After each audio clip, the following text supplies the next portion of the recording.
देखो, केमिस्ट्री को अगर सीखना है तो सबसे पहले इसी डिज़ायर मैनर में क्या करना पड़ेगा, केमिस्ट्री को चालू करना पड़ेगा। क्योंकि 11th में हम साइंस को एज ए स्ट्रीम लेते हैं और उसके अंदर जो केमिस्ट्री पढ़ना पड़ता है उसको बहुत ही डीपली पढ़ना पड़ेगा। 10th तक हमको केमिस्ट्री का सिर्फ इंट्रोडक्शन टाइप से ही पढ़ाया जाता है, वो भी जितना ज़रूरत होता है उतना ही। क्यों? क्योंकि उस टाइम हमारा माइंड उतना डेवलप नहीं हुआ रहता है पूरा डीपली समझने के लिए। और साइंस के अंडर में बायो भी पढ़ना रहता है, फिजिक्स भी पढ़ना रहता है, जो सब एक अलग अलग ब्रांच है साइंस के। ठीक है, तो 10th तक में जैसे मान लो केमिस्ट्री क्या है, ABCDEFG है। ठीक है, पूरा मतलब A to Z है केमिस्ट्री। तो 10th तक में क्या पढ़ाया जाता है, अगर A की जरूरत पड़ी तो A होता है बोल के बता देता है, तो उसके बाद F की जरूरत पड़ी तो F को बता देगा, लेकिन ये नहीं बताता कि A और F के बीच में भी कुछ कुछ आता है। उसके बाद F के बाद जरूरत पड़ेगी C की तो C को बता देगा कि C होता है, ऐसा करके। तो 10th तक जो केमिस्ट्री पढ़ते हैं उसमें सिर्फ छिटपुट ही पढ़ते हैं, मतलब जितना जरूरत होता है उतना उतना ही पढ़ते हैं। लेकिन 11th में तुमको शुरू से केमिस्ट्री का ABCD को अरेंज करके ऑर्डर में पढ़ाया जाएगा। पहले A आता है, उसके बाद B आता है, उसके बाद C आता है, ऐसा करते करते पढ़ाया जाएगा। ठीक है, तो 10th तक में अगर स्टूडेंट को ऐसा लगता है कि मैं बहुत जानता हूँ, तो केमिस्ट्री में सिर्फ उतना ही जानते हो जितना 10th तक में तुमको इंट्रोडक्शन टाइप से पढ़ाया गया, थोड़ा बहुत। अगर किसी को ये लगता है कि वो कुछ भी नहीं जानता, 10th तक में आ गया, अब 2 साल में क्या सीखूंगा, तो 2 साल ही तो केमिस्ट्री सीखने का है ना। 11th में आकर तुमको शुरू से इसलिए पढ़ाया जाता है कि जिसको 10th तक 1% 2% भी अगर समझ में आया होगा केमिस्ट्री, तो वो यहाँ से चालू कर सकता है। सीखने के लिए क्या होना चाहिए, तुमको सिर्फ रीडिंग करने आना चाहिए, है ना। हिंदी मीडियम वालों को हिंदी मीडियम, इंग्लिश मीडियम वालों को इंग्लिश मीडियम, और उसके बाद फिर करते जाओगे तो फिर बनते जाएगा। एक डिज़ायर वे में ही करना है। देखो 11th में केमिस्ट्री या फिर कभी भी केमिस्ट्री 3 पार्ट में मिलेगा, फिजिकल केमिस्ट्री, इनऑर्गेनिक केमिस्ट्री और ऑर्गेनिक केमिस्ट्री। केमिस्ट्री के अंदर यही 3 पोर्शन तुमको पढ़ने पड़ेंगे। फिजिकल केमिस्ट्री के अंडर में अपने को डेली लाइफ में जो केमिस्ट्री यूज होता है उसके बारे में पढ़ाया जाता है। ठीक है, डेली लाइफ में जो भी केमिस्ट्री के फेनोमेना होते हैं, जैसे कोई बॉयल क्यों हो रहा है, बॉयल मतलब हिल्स पे जो वाटर जल्दी बॉयल हो जाता है, ग्राउंड पर जल्दी बॉयल नहीं होता, ये सब को डेली लाइफ में जो केमिस्ट्री होते हैं ना उसमें पढ़ाया जाता है। उसके बाद इनऑर्गेनिक केमिस्ट्री में क्या पढ़ाया जाएगा, जो कंपाउंड या फिर जो मटेरियल अपने को अर्थ से मिलते हैं, है ना। जैसे अधिकतर इसमें मेटलर्जी आता है, जैसे आयरन ओर से आयरन कैसे एक्सट्रैक्ट करते हैं, ये सब S ब्लॉक, P ब्लॉक, ये सब किसमें आते हैं, इनऑर्गेनिक केमिस्ट्री में। ठीक है, मतलब अभी मैं बस इंट्रोडक्शन टाइप से छोटे छोटे बता रहा हूँ माइंड पर रखने के लिए। ऑर्गेनिक केमिस्ट्री के अंडर में तुमको क्या पढ़ाया जाएगा, ऐसे कंपाउंड्स के बारे में पढ़ाया जाएगा जो अपने को प्लांट से, एनिमल से, ह्यूमन बॉडी से या फिर लिविंग ऑर्गन से मिलते हैं। ठीक है, सीधी सी बात है। प्लांट से जैसे सेब है, तो सेब के अंदर में क्या क्या कंपाउंड है, क्या एसिड है ना, वो सब पढ़ाया जाएगा। ठीक है, ये सब तो ऑर्गेनिक केमिस्ट्री, इनऑर्गेनिक केमिस्ट्री और फिजिकल केमिस्ट्री। सबसे इजी पड़ता है फिजिकल केमिस्ट्री, जिसको कभी भी थोड़ा बहुत कॉन्सेप्ट के साथ पढ़ोगे तो समझ में आ जाएगा। ऑर्गेनिक केमिस्ट्री हार्ड पड़ता है। अगर ऑर्गेनिक केमिस्ट्री को, इसके बहुत सारे रूल हैं, है ना, यही सब तुमको सिखाया जाएगा। ऑर्गेनिक केमिस्ट्री के बहुत रूल हैं, वो सब माइंड पे रहता है तो समझते बनता है। तो 11th पूरा सीखने का चीज़ है, 12th उसका एप्लीकेशन है। ठीक है, इनऑर्गेनिक केमिस्ट्री में थोड़ा बहुत इसका कॉन्सेप्ट रहेगा, थोड़ा बहुत इसका कॉन्सेप्ट रहेगा, मतलब ये इसमें नहीं आएगा, लेकिन अगर तुम इसको समझने लायक बन चुके हो तो ये तो आराम से बन जाएगा। ठीक है, और अगर तुमको ये समझ में आता है तो ये थोड़ा सा जल्दी समझ में आएगा, ऐसा क्लासिफाइड कर सकते हैं। ठीक है, तो देखो मैं पूरा केमिस्ट्री, टूल्स ऑफ केमिस्ट्री में 15 टूल्स हैं, टूल्स ऑफ केमिस्ट्री में 15 टूल्स हैं, मतलब इन वर्ड के बारे में तुम जानते हो तभी तुम केमिस्ट्री में इंटर करने के लायक बनोगे। ठीक है, तभी तुम इंटर करने के लायक बनोगे 11th की केमिस्ट्री या फिर जो भी केमिस्ट्री का वर्ड है उसमें। 15 टूल्स को मैं फेज 1, फेज 2 और फेज 3 में डिवाइड किया हूँ। जब तक फेज 1 का ये पूरा क्लियर नहीं होगा, फेज 2 में आकर पढ़ोगे तो कुछ मतलब नहीं, समझ में आ भी जाएगा तो क्या होगा, इररिलेवेंट रहेगा। बर्डन बढ़ेगा कोई मतलब नहीं, जब तक फेज 2 क्लियर नहीं होगा फेज 3 में आने का कोई मतलब नहीं। तो स्टेप बाय स्टेप ही बढ़ोगे। फेज 1 में जब तक ए क्लियर नहीं होगा बी में नहीं जाओगे, जब तक बी क्लियर नहीं होगा सी में नहीं जाओगे, ऐसा सब में है। फेज 2 का जब तक ए क्लियर नहीं होगा तब बी में नहीं जाओगे, बी जब तक क्लियर नहीं होगा सी में नहीं जाओगे, ऐसा करके है सब में। तो इसको एक स्क्रीनशॉट ले लो, इसका स्क्रीनशॉट ले लो और हम इन्हीं के ऊपर बात करेंगे, कौन कौन कैसे होता है क्या होता है करके। पूरा इनके बारे में एकदम इतना बड़ा डेफिनेशन नहीं लिखाना है, इतना ही बताना है जो तुम्हारे माइंड पे बैठ जाए। जिस चीज को तुमको अगर तुम सो भी रहे हो और तुमको उठा के पूछेंगे ये क्या होता है तो तुम नींद में भी उसका आंसर दे पाओगे, हाँ ये ऐसा होता है करके, बस इतना ही तुमको पढ़ाया जाएगा। ठीक है, ये सब तुम्हारे माइंड पे बैठ जाएगा तभी तुम केमिस्ट्री में इंटर करने के लायक बनोगे। ठीक, और ये 15 टूल्स हैं वो एकदम ऐसा हो जाएगा, करके देखेंगे। पहले स्क्रीनशॉट लेके रखो इसको।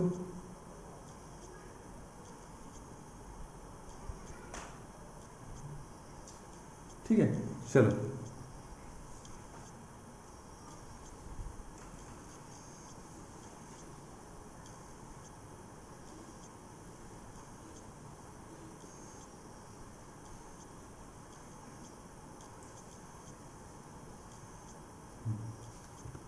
अब जैसे ही ये 15 टूल्स कंप्लीट हो जाएंगे तो चुपचाप क्या करना, जो 11th क्लास होता है उसका जो बुक मिलेगा केमिस्ट्री का, है ना, उसका जो बुक होता है केमिस्ट्री का, उसमें सबसे पहला चैप्टर खोजना। पहला चैप्टर मतलब बुक में पहला चैप्टर नहीं होगा, जो भी चैप्टर्स होंगे उसमें पहला चैप्टर अगर पढ़ने को आता है तो क्या पढ़ना चाहिए, atomic structure, 3 pillar of chemistry.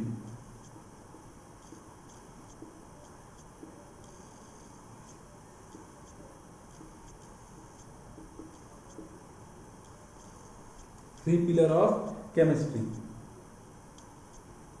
ठीक है, इसमें मैं मानता हूं first atomic structure,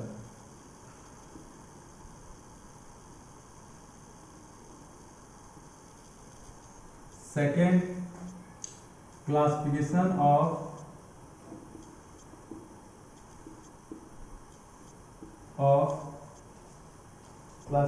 of element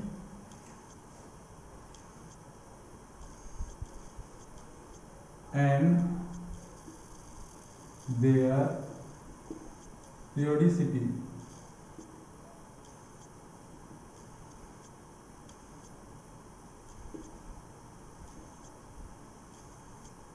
third है केमिकल बॉन्डिंग।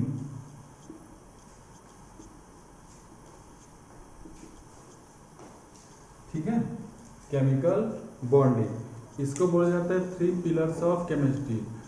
सबसे पहले जो फेज 1 फेज 2 फेज 3 से उसको समझने के बाद तुम इन चैप्टर को समझने लायक हो जाओगे, और इस चैप्टर के सभी कॉन्सेप्ट अगर तुमको क्लियर है तो केमिस्ट्री समझने के लायक हो जाओगे।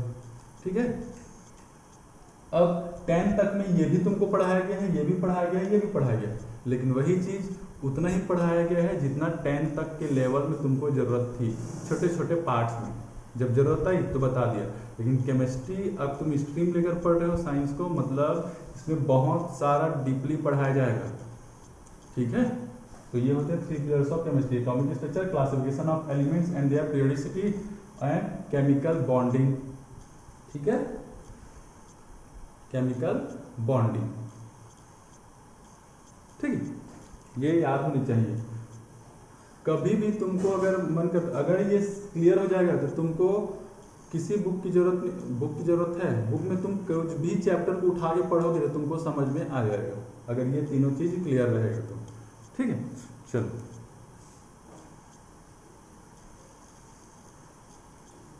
अब बात करते हैं फेज 1 में जो टूल्स हैं 15 टूल्स, उसको मैं डिस्क्राइब कर दे रहा हूं। फेज 1 में क्या क्या थे,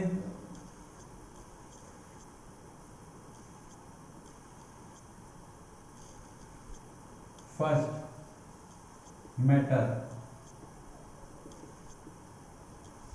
फर्स्ट क्या है, मैटर से। तो मैटर सीधी सी बात क्या है, देखो इन सब का मैं डेफिनेशन वगैरह नहीं लिखा रहा हूँ, क्यों, अब बच्चे नहीं रहे हैं, तुमको हर चीज को माइंड में रखना पड़ेगा तभी, वरना देखो केमिस्ट्री इतना मोटा बुक मिलेगा, एनसीईआरटी जो मिलता है वो तो उसको वो टॉपिक है, उस टॉपिक को डीपली पढ़ना पड़ता है, ठीक है। तो याद रखना मैटर क्या है, जो मटेरियल या फिर जो भी चीज स्पेस ऑक्यूपाइड करे वो क्या में आता है, मैटर में। तो अब तुम लोग माइंड में इमेजिन कर सकते हो कि क्या क्या दुनिया में ऐसा ऐसा चीज है जो स्पेस ऑक्यूपाइड करता है, ठीक है, सीधी सी बात है। सेकेंड, एटम, है ना। सेकंड क्या है, एटम। जो बोल रहा हूं उसको ध्यान से सुनो या फिर पॉज कर करके लिख सकते हो, ठीक, मैं सबको लिखाऊंगा नहीं। एटम क्या होता है, मैटर का सबसे स्मॉलेस्ट पार्ट होता है, PART, ठीक है। सब मतलब ऐसे बहुत सारे पार्ट से मिलकर क्या बना है, मैटर बना है। मतलब ऐसे बहुत सारे एटम से मिलकर क्या बना रहेगा, मैटर बनेगा।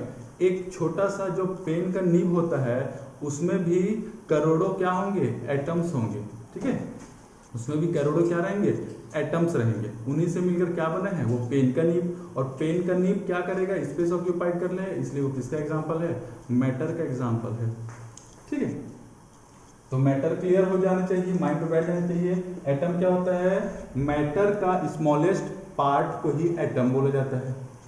नेक्स्ट, इस एटम के अंदर में क्या क्या रहते हैं, इस एटम का स्ट्रक्चर कुछ ऐसा रहता है।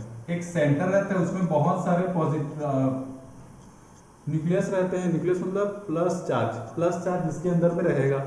और इसके बाहर में इलेक्ट्रॉन क्या करते हैं, जितने नंबर पर यहाँ प्रोटॉन रहेंगे, प्रोटॉन मतलब प्लस चार्ज, उसको बैलेंस करने के लिए इलेक्ट्रॉन घूमते रहते हैं, ठीक है। एक इलेक्ट्रॉन यहाँ घूम रहा है, एक इलेक्ट्रॉन यहाँ घूम रहा है, एक इलेक्ट्रॉन यहाँ, ऐसा करते हैं। तो देखो ये कुछ अजीब स्ट्रक्चर दिख रहा है ना, कुछ अजीब स्ट्रक्चर दिख रहा है। इसलिए इलेक्ट्रॉन जिस पाथ में घूम रहा है उसको मैं डिस्क्राइब कर देता हूं, ऐसे करके, ऐसा,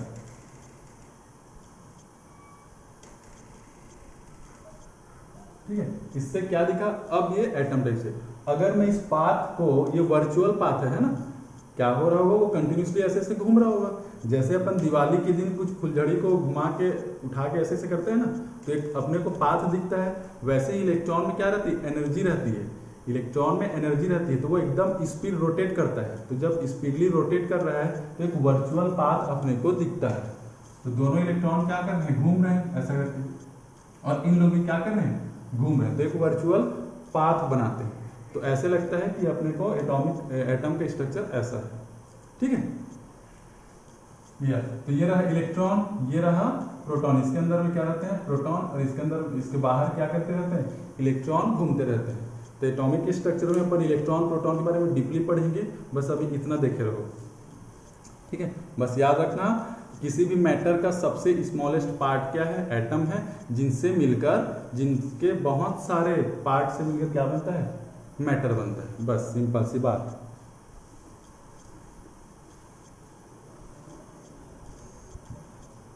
नेक्स्ट क्या है, एलिमेंट।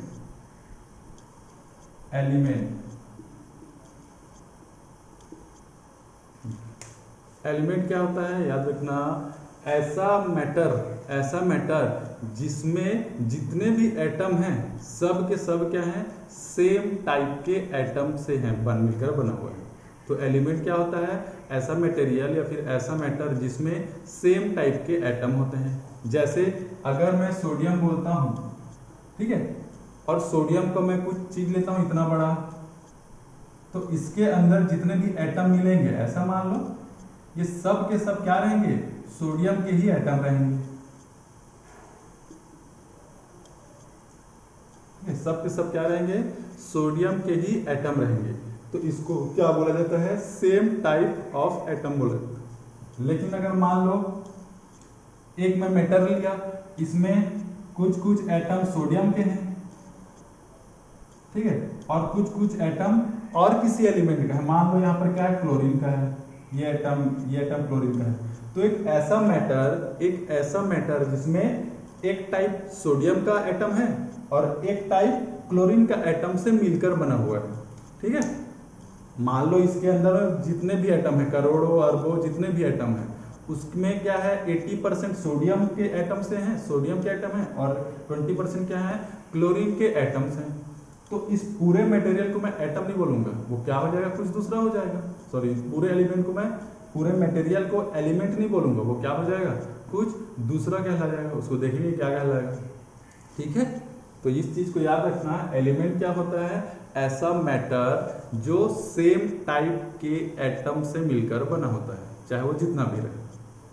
ठीक है, एग्जाम्पल ऑफ एलिमेंट के क्या हो जाएंगे, तुम लोग जान रहे हो, sodium, hydrogen, calcium, sulphur, fluorine, है ना, ऑक्सीजन, नाइट्रोजन, ये सब क्या है, एग्जाम्पल हैं किसके, एलिमेंट के। नेक्स्ट है फोर्थ, एलिमेंट के बाद क्या था, अच्छा एलिमेंट को ही जो अपने पास पीरियोडिक टेबल में देखना, पीरियोडिक टेबल जो है ना उसमें कितने सारे एलिमेंट हैं, वो सब के सब किसके एग्जाम्पल हैं, एलिमेंट के एग्जाम्पल हैं। पीरियोडिक टेबल में जितने भी चीज हैं वो सब किसके एग्जाम्पल हैं, एलिमेंट के एग्जाम्पल हैं। उन्हीं एलिमेंट को अपन क्या में पार्ट में डिवाइड कर सकते हैं, मेटल, नॉन मेटल। ठीक है, मेटल, नॉन मेटल और मेटलॉइड्स। मेटल क्या होता है ये जानते हो, नॉन मेटल क्या होता है ये भी जानते हो। अब इन दोनों के बीच का, जिसमें कुछ कुछ प्रॉपर्टी मेटल के भी होते हैं और कुछ कुछ प्रॉपर्टी नॉन मेटल्स के भी होते हैं, उसको क्या बोलते हैं, मेटलॉइड्स बोलते हैं। ठीक है, उसके एग्जांपल सिलिकॉन, जर्मेनियम, वो सब है, इसको याद रखना। ये सब तो जानते हैं, इसको मैं नहीं लिखा रहा था लेकिन अब आया तो बता दे रहा हूँ। एलिमेंट को भी अपन किसमें पार्ट में डिवाइड कर सकते हैं, मेटल, नॉन मेटल और मेटलॉइड्स। नेक्स्ट है मॉलिक्यूल्स।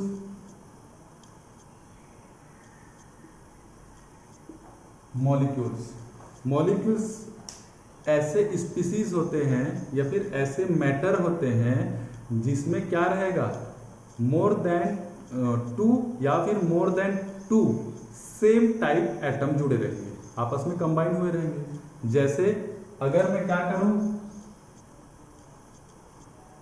इसको क्या बोलूं, मॉलिक्यूल्स बोलूं। देखो ऑक्सीजन का एटम और ऑक्सीजन का एटम आपस में क्या बना है, बॉन्ड बना है। एक दो ठो बॉन्ड की मैं वो सब बात की बात है, मैं बस अभी बता दे रहा हूँ। तो दोनों आपस में क्या जुड़े, ये जो भी स्पीसीज है उसमें 2 एटम है और दोनों ही एटम किसके हैं, ऑक्सीजन के हैं। अगर मैं मान लो O3 लेता हूं तो इसमें ऑक्सीजन के ही क्या रहेंगे, एटम। ठीक है, तो ये भी एक मॉलिक्यूल है। ठीक, तो मॉलिक्यूल्स क्या होते हैं, मॉलिक्यूल्स ऐसे स्पीसीज या फिर मैटर होते हैं जो सेम टाइप के एटम से ही मिलकर बने रहेंगे। ठीक है, लेकिन लेकिन लेकिन कितना, या फिर 2 या फिर 3 या फिर पॉली, आपस में बॉन्ड बनाएंगे, आपस में बॉन्ड बना लिए रहेंगे। कैसे, अब इसको मैं 3 पार्ट्स में डिवाइड कर सकता हूं, मोनोएटॉमिक,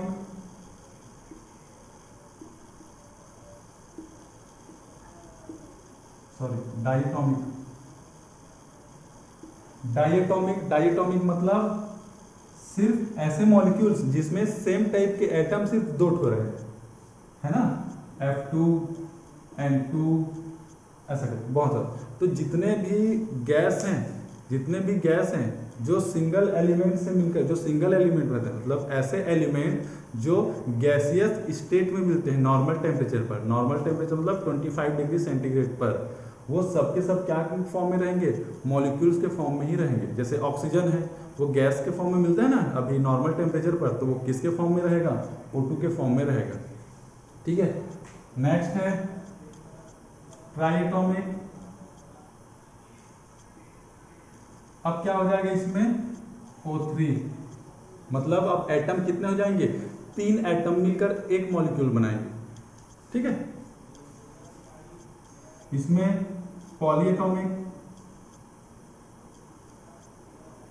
में क्या हो जाएगा, S4, P4, S6, ऐसे और भी बहुत सारे एग्जांपल हैं। सल्फर के 4 एटम आपस में जुड़कर एक मॉलिक्यूल बनाए हैं, फास्फोरस के 4 एटम आपस में जुड़कर एक मॉलिक्यूल्स बनाए हैं, है ना। तो ये क्या हो गया, 3 से ज्यादा हो गया, मतलब क्या बोल देते हैं उसको, पॉलीएटॉमिक बोल दिया जाता है। तो मॉलिक्यूल्स मतलब ये सब, डायटोमिक, ट्राइटोमिक, पॉलीएटॉमिक। मैटर जो स्पेस ऑक्यूपाइड करे, एटम मैटर का स्मॉलेस्ट पार्ट एटम कहलाता है, जिनसे मिलकर एटम मैटर बने रहता है। एलिमेंट सेम टाइप के ऐसा मटेरियल या फिर ऐसा मैटर जिसमें सेम टाइप के ही क्या मिले, एटम मिले, उसको क्या बोलते हैं, एलिमेंट बोलते हैं। सेम टाइप के एटम, ठीक है, उसको बता चुका हूं। मॉलिक्यूल्स में क्या रहेगा, जब सेम टाइप के एटम 2 ठो 3 ठो या फिर कुछ ज्यादा ही ज्यादा 6 7 8 ऐसे आपस में जुड़ते हैं तो क्या बनाते हैं, मॉलिक्यूल्स। अगर 2 सेम टाइप के एटम आपस में जुड़ेंगे तो उसको क्या बोलेंगे, डायटोमिक मॉलिक्यूल्स। जिसके एग्जांपल क्या हो गए, गैस। नॉर्मल टेम्परेचर पर जो एलिमेंट गैसियस स्टेट में मिलता है वो सब के सब क्या रहेंगे, मॉलिक्यूल्स बनाएंगे। किसका, डायटोमिक का एग्जांपल है, ठीक है। एलिमेंट की बात कर रहा हूं ना, कार्बन डाइऑक्साइड मत बोलना, वो कंपाउंड है। एलिमेंट जो नॉर्मल टेम्परेचर पर गैसियस स्टेट में मिलेगा वो सब क्या बनाएगा, डायटोमिक मॉलिक्यूल्स बनाएगा। नेक्स्ट है ट्राइएटोमिक। ट्राइएटोमिक क्या रहेगा, सेम टाइप के एटम्स 3 जुड़े रहेंगे, ठीक है। पॉलीएटॉमिक में क्या रहेगा, मल्टीपल एटम या फिर ग्रेटर देन 3 एटम आपस में जुड़कर कोई मॉलिक्यूल्स बनाएगा, जैसे S4 P4 S6 ऐसा करके, ठीक है। उसके बाद क्या है, मॉलिक्यूल्स के बाद कंपाउंड।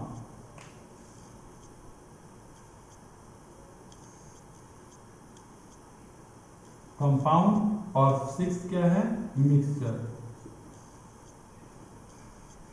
6 क्या है, मिक्सचर, ठीक है। कंपाउंड का एग्जांपल क्या हो जाएगा, carbon dioxide, H2O, CH4, H2SO4 etcetera. इसको नहीं लिखना होगा ना, कंपाउंड समझ लो उसको। मिक्सर का एग्जांपल क्या हो जाएगा, जब हम सैंड को सॉल्ट के साथ मिक्स कर देते हैं तो वो क्या बन जाता है, मिक्सचर। या फिर जो अपन मिक्सचर खाते हैं ना, वो भी एक एग्जांपल, इसीलिए तो उसका नाम पड़ा है मिक्सचर, ठीक है। तो वो भी किसका एग्जांपल है, मिक्सचर। जिसके अंदर क्या रहता है, वो मिक्सचर के अंदर में क्या क्या रहेंगे, सेब रहता है, मतलब जो सेब खाते हैं, भुजिया वाला सेब, मूंगफली रहेगा, है ना, और छोटे छोटे और क्या क्या मिलते हैं, काजू वगैरह मिलते हैं, उन सब को मिक्स कर देते हैं किसी भी रेसिपी में, है ना। तो कंपाउंड और मिक्सर के बारे में डिटेल से एक्सप्लेन करूंगा नेक्स्ट वीडियो में, ठीक है। अभी फिलहाल इतना को देखे रहो, मैटर, एटम, एलिमेंट, मॉलिक्यूल, ये क्लियर होने चाहिए, ठीक है। सबसे पहले मैटर, फिर एटम, फिर एलिमेंट और मॉलिक्यूल्स। जब तक मैटर नहीं समझ आएगा एटम पे नहीं जाना है, ठीक है।